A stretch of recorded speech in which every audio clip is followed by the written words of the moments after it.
I'm on a quest for acquiring emotional intelligence, and in this video, I'm redefining a label in a way that helps me understand and embrace it as opposed to resisting it.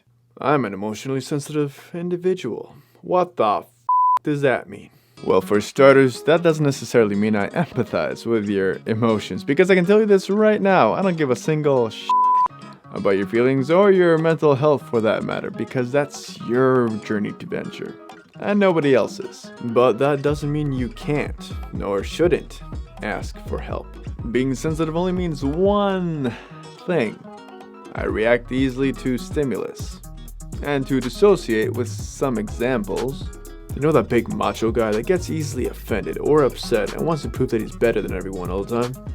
Yeah, he's sensitive. Or that guy who stands by himself, is quiet a lot of the time but always seems to be present and who speaks in whispers. Yeah, he's sensitive too. Or a psychopath. Both of these types of people are sensitive. One just happens to react by overcompensating, while the other by undercompensating under social stress, aka shutting down like a little bitch. I fall under the shutting down category.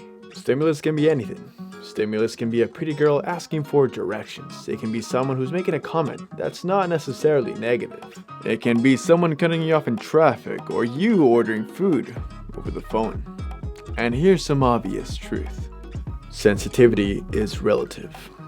As Dr. Gabor Mate explains, some humans are hyperreactive. A relatively negligible stimulus, or what to other people would seem negligible, sets in them an intense reaction. And when this happens in response to physical stimuli, we say the person is allergic.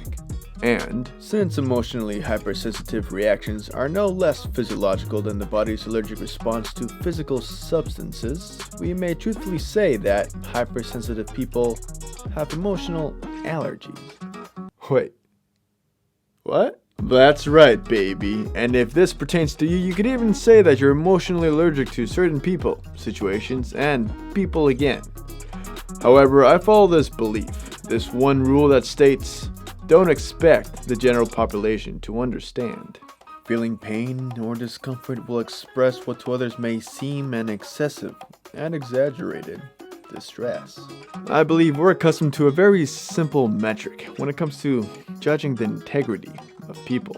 If an experience gives person A, but not person B, an emotional reaction, then person B is more independent and therefore tougher than person A.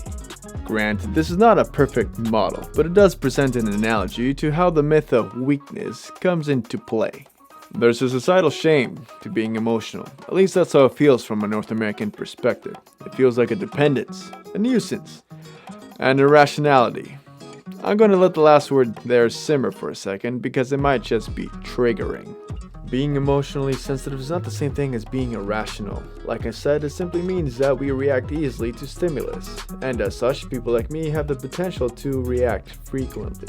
Emotional reactions overtake the rational part of our brain. Emotions evolved first, then came logic.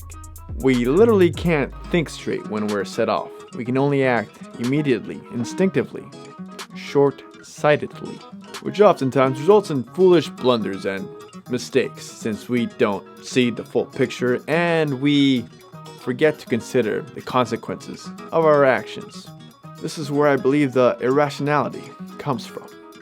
But this does not mean that sensitivity is debilitating. It does not mean that by being sensitive, you're being lesser. What it means is, if you are sensitive, what you need to do is become aware of your emotions. Not because I'm telling you to. Not because people want you to regulate your emotions for their own convenience. But because with awareness you gain the freedom of choice.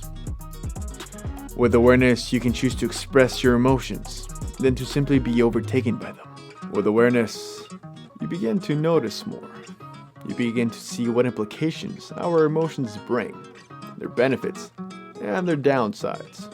The word sensitive originates from the Latin word sentire, which means to feel. Yeah, kinda obvious, huh? To be more sensitive simply means to feel more, to be happier, angrier, sadder, more frightened, and potentially braver than your neurotypical standard of a person. It means that you can laugh louder and more often, just as well as the opposite. It's not bad being sensitive. It's not shameful. It simply means we feel things, that we have the potential to understand things on a profound level. After all, emotions directly influence the human way of thinking. They're what weighs value in our processes. So if you think that you're sensitive, or if that label has been thrust onto you by others, congratulations. That's a plus. You're winning. But here's the kicker. We're all motherfucking sensitive. Some of us just don't want to embrace it.